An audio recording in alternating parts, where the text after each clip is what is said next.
자, 안녕하세요, 여러분. 의료인문학 3, 다섯 번째 강의입니다. 우리 이번 학기 강의가, 제목이 Chief Concern이죠. Chief Concern, 주요 근심이라고 하는 제목인데요. 이것은 여태까지 우리가 의학이 일반적으로 활용되어 왔던 Chief Complaint라고 하는 주소라고 하는 것과 대응해서 의료인문학에서 주장하는 그런 내용들이죠.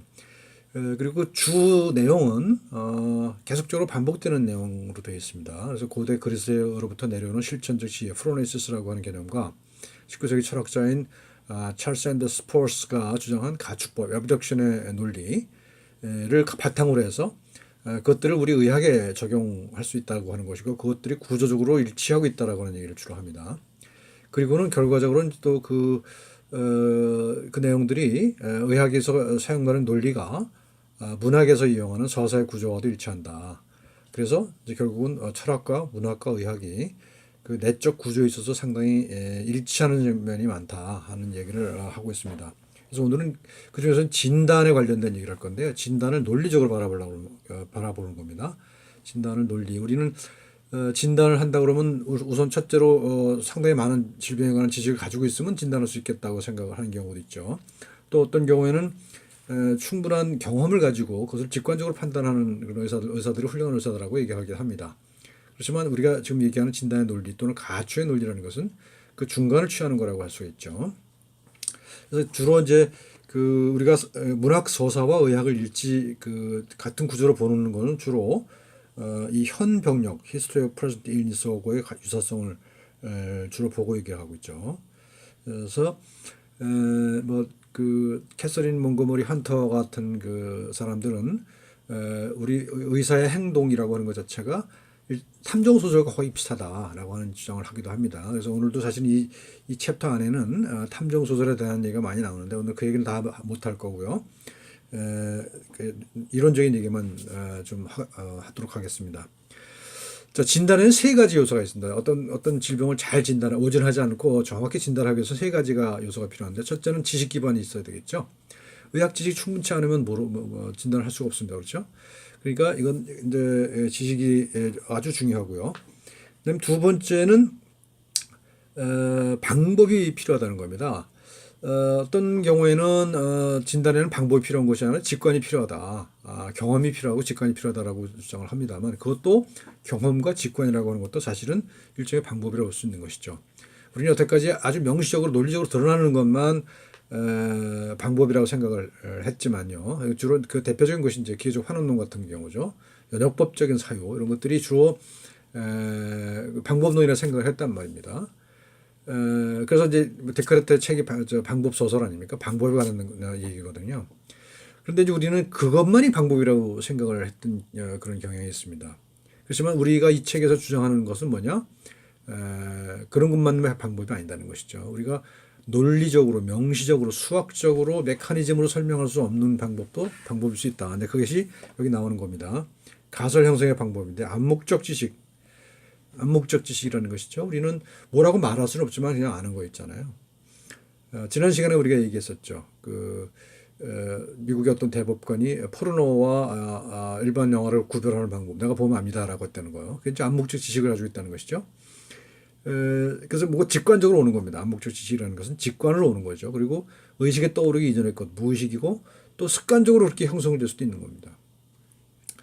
그래서 가설 형성의 방법이 지식이 있어야 되고 방법이 있어야 돼요. 방법이 있어야 되고, 그 다음에 세 번째 요소는 반성을 해야 됩니다. 그러니까 이것이 어떤 수학적으로 명료하게 설명되는 것이 아니기 때문에 반성을 해야 돼요. 반성을 하면서, 그러니까 완성되는 것은 없어요. 완성이라는 건 없어요. 완벽이라는 것은 없는 것이 진단이죠. 그죠? 완벽한 진단이라는 것이 있을 수가 있겠어요?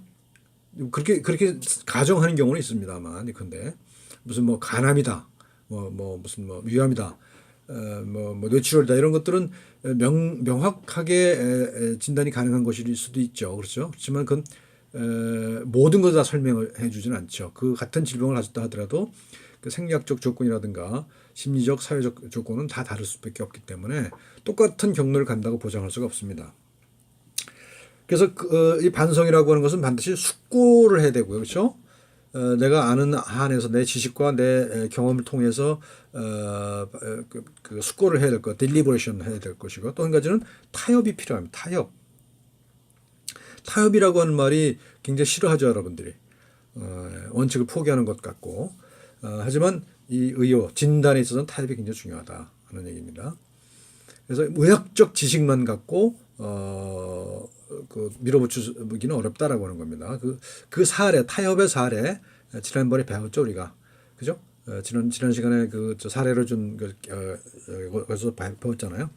타협이 필요하다. 숙고와 타협이 필요하다. 그래서 지식이 필요하고, 방법이 필요하고, 반성이 필요하다라고 하는 것이 이제, 진단의 세 요소라고 할 수 있습니다. 그런데 그런 것들이 따로따로 존재해서는 안 되죠. 서로 얽혀서, 그 지식과 방법과 반성이 서로 얽혀 있어야 됩니다. 그렇죠? 그래서 진단은 사실 속에 있는 종류가 다른 속성들을 숙고하는 가운데 이루어진다. 내가 학교에서 배운 어떤 지식, 무슨 뭐 예를 들면 위암의 경우 이렇다라고 하더라라는 그 지식과 그다음에 그 경험을 통해서 그 위암 환자 가지고 있는 일반적인 그 속성들을 연결을 시켜야 되겠죠. 그다음에 그 환자로부터 어떤 그 정보를 끌어내려고 하는 그런 노력이 필요하죠. 그리고 이런 모든 지식들을 갖고 하나의 결론에 이르기 위해서는 많은 숙고가 필요하다는 얘기입니다. 뭐 일반적으로 가축법이라고 하는 것은 애버덕션이라고 하는 것은 어떤 그 현저한 사건이 있어요. 어떤 현상부터 출발합니다. 그래서 예컨대 내가 콧물이 나고 머리가 아프고 열이 나요. 그런 사실을 발견했어요. 그런데 일반적으로 보니까 감기라고 하는 그 병에 걸리면은 콧물이 나고 두통이 나고 열이 난다라고 하는 사실이 알려져 있단 말이죠. 그러니까 두 가지 사실로부터 그러니까 나는 감기일 가능성이 크다라고 추론하는 거죠. 이게 가축법이죠. 우리가 일반적으로 질병을 진단하는 겁니다. 바로 내가 어떤 증상을 가지고 있고 어떤 질병에 걸리면 그런 증상이 나타나는 거죠. 그렇죠? 그러니까 이것은 연역적으로 나타나는 게 아니죠. 그렇죠?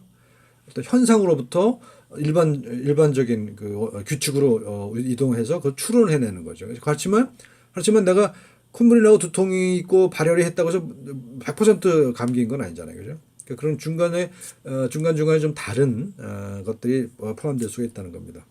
그래서 가축법이라는 것은 가설을 발명하는 겁니다. 우리가 연역법에 있어서는 가설로부터 어떤 결과를 유도해내잖아요. 그래서 그 논리적으로 완벽한 구조를 가지고 있어요. 하지만 이거는 뭐예요? 또 귀납은 거꾸로 되죠, 그렇죠? 그 구체적인 사실로부터 일반적인 규칙으로 가잖아요. 근데 이 가축법에서는 가설을 만들어내는 것이죠. 가설을 만들어내서 그 가설로부터 이제 실천을 하는 그런 것이 되겠습니다. 그래서 일반 규칙이 아니죠. 일반 규칙이 아니라 그런 것을 역사적 사건으로 변화시킨다. 사례들이 중요한 겁니다. 그래서 개별 사례들이 굉장히 중요한 거예요. 가축법에서는. 그래서 개별 사례들이 가지고 있는 다양성들을 중요시한다라고 하는 얘기입니다. 자, 그 다음에 이제 연역과 귀납과 가출을 이렇게 설명을 하는데요. 이거는 그림을 갖고 좀 설명을 해봅시다. 그림을 갖고 설명합시다. 자, 연역은 어떤 거냐면 지금 까만 아이들은 홍역에 걸린 아이들이고 하얀 아이들은 그렇지 않은 아이들이에요. 그런데 이제 여기 세 명을 어디서 데려왔어요. 세 명의 아이들 데려왔어요. 근데 얘네들이 다 홍역에 걸려 있어요. 그러면 연역과 귀납과 가축가 어떻게 이것을 추론하느냐 하는 걸 보는 겁니다. 연역 같은 경우에는 여기서부터 출발해요. 여기서부터 어떻게 추론하냐면 이 교실에 모든 아이들이 홍역에 걸렸다는 사실부터 시작합니다. 그리고 여기 있는 세 명의 아이가 이 교실에서부터 왔다라고 하는 사실이 알려져요. 그죠?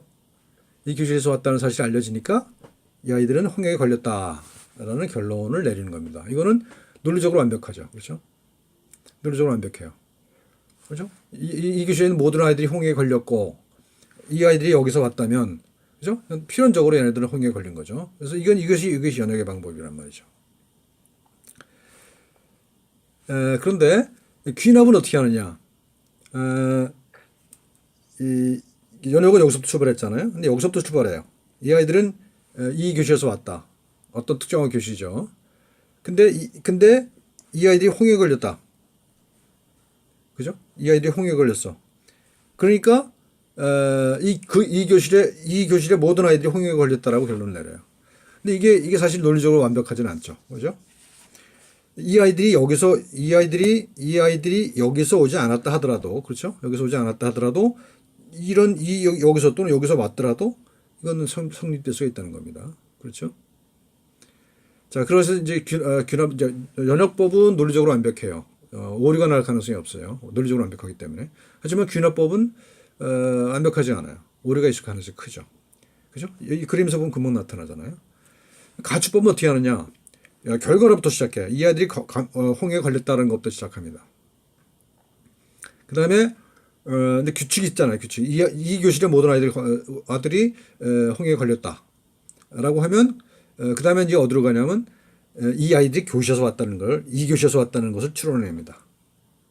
이 교시에서 왔다는 걸 추론해내요. 그러니까 다시 이 아이들이 홍해에 걸렸어요. 여기서 출발해요. 가추는. 그 다음에 이 교실의 모든 아이들이 홍해에 걸렸다는 그런 사실이 알려져 있어요. 그러면 여기서 가추는 어떻게 추론하냐면 이 아이들이 이 교실에서 왔다라고 추론할 수 있다는 것이죠. 근데 여기서 또 봅시다. 이것도 완벽하지가 않죠. 이 아이들이 여기서 100% 여기서 온 건 아닐 수도 있죠. 여기서 올 수도 있고 여기서 올 수도 있어요. 그죠? 여기는 아니겠지만요. 그죠? 그러니까 확률이 높지만 이거 완벽한 이론은 아니라는 겁니다. 그렇죠? 무슨 말인지 알겠죠? 그러니까 연역은 논리적으로 완벽한 거고요. 균합과 가추는 논리적으로 완벽하지 않아요. 그래서 오류의 가능성이 있어요. 오류의 가능성이 있지만 우리의 실천을 위해서는 균합이나 가추를 활용한다는 것이죠. 그런데 균합보다도 가추가 훨씬 더 유용할 수 있다. 왜냐하면 연역에서는 결과를 추론하죠. 여기 아이들의 모든 아이들이 감기 걸렸고 이 아이들이 여기서 왔으니까 얘네들은 홍에 걸렸다라고 하잖아요. 그렇죠? 균합에서는 이제 마지막 결과가 뭐니? 이 교실의 모든 아이들이 홍에 걸렸다라고 하는 것이 추론이 나오는 거예요. 그렇죠? 다시 봅시다. 이 아이들은 그 교시에서 여기서부터 출발해요. 균합은. 그 다음에 이 아이들이 홍해에 걸렸어요. 그 두 번째. 그 다음에 결과적으로 추론이 이 교실의 모든 아이가 홍해에 걸렸다라고 추론을 하는 겁니다. 그죠? 그래서 이제 균합 같은 경우는 행동이 이제 이것도 목표죠. 행동이 있어야 돼요. 행동이. 그죠? 그리고 가추도 물론 행동이죠. 근데 균합에서의 행동은 뭐냐면은 과거를 지향해요. 얘네들 격리를 했어야 된다라고 하는 과거 가정법으로 추론한다는 것이죠. 반면에 가축법에서는 여기서 이 아들이 홍해에 걸렸다부터 시작하죠. 그다음에 이 교실의 모든 아이들이 홍해에 걸렸다는 사실을 알죠. 그다음에 그러니까 이 아이들은 그 교실에서 왔다라고 추론합니다. 근데 여기서 가추에서 강조하는 것은 뭐냐 하면 이거예요. 격리되어야 한다. 미래 명령법입니다. 그죠? 미래 명령법. 그러니까 균합에서는 과거 가정법이에요. 격리했어야 했다. 그러니까 이제 균합에 규결을 한다면 가축법에서는 격리해야만 한다. 그러니까 행동지향적인 것이죠. 미래지향적인 것이죠. 균합은 논리적으로 완벽하지 않은 것은 균합이나 가추나 비슷해요. 그런데 균합이 얘기하는 것은 과거 사실에 주로 얘기한다는 것이죠. 과거 사실 설명하는 거죠. 반면에 가추는 미래를 지향하는 것이죠. 그러니까 우리가 진단이라는 것이 이 가추에 해당한다는 겁니다. 왜냐하면 진단을 하고 진단이 끝나는 일이 없잖아요. 진단했으면 반드시 뭔가 치료가 시작되게 되잖아요. 그래서 가축법의 원리가 의학에서 유용하게 활용될 수 있다라고 하는 겁니다. 자, 가추와 진단을 비교해보면 이렇습니다. 진단의 3단계는 이렇죠. 우선 가설을 형성해요. 그죠? 가설을 형성하고, 그 다음에 그거를 내가 알고 있는 지식에 비추어서 검증을 해요. 그죠? 이 사람이 예를 들어서, 뭐 감기라고 가설을 세워요. 그 다음에 감기에 관련된 일반적인 사실을 비춰서 이것이 맞는가를 검증하죠. 그죠? 그 다음에 이제 그 밖의 사실들을 이제, 증거들을 모으죠. 그래서, 엑스플리케이션 설명을 해요. 또는 반성적 이해를 하죠. 내가 감기라는 가설을 세웠는데 과연 맞는가?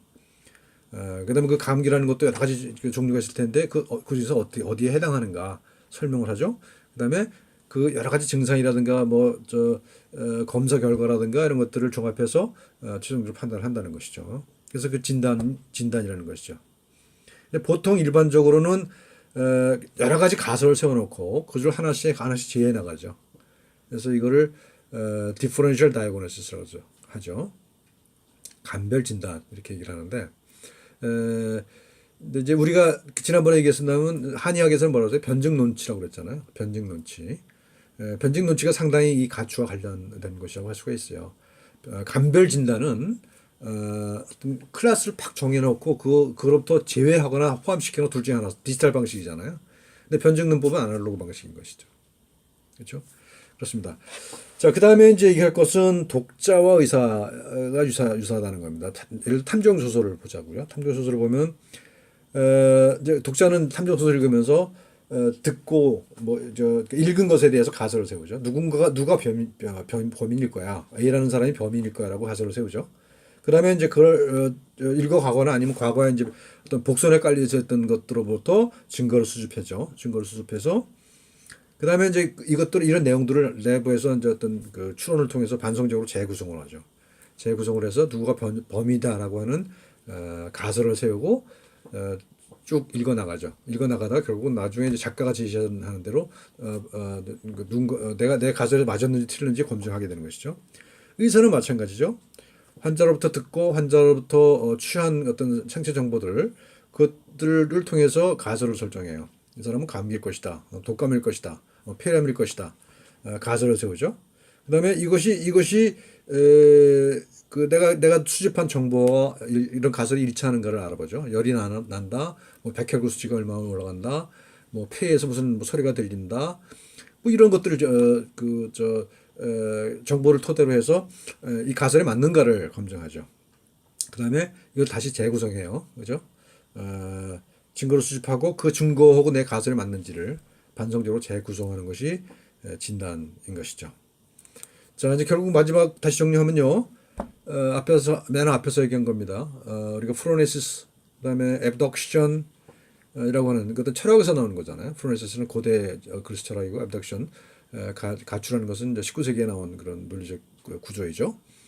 이것이 우리가 진단이라고 하는 질병 진단이라고 하는 과정과 상당히 유사하게 맞닿아 있다라는 것이고요.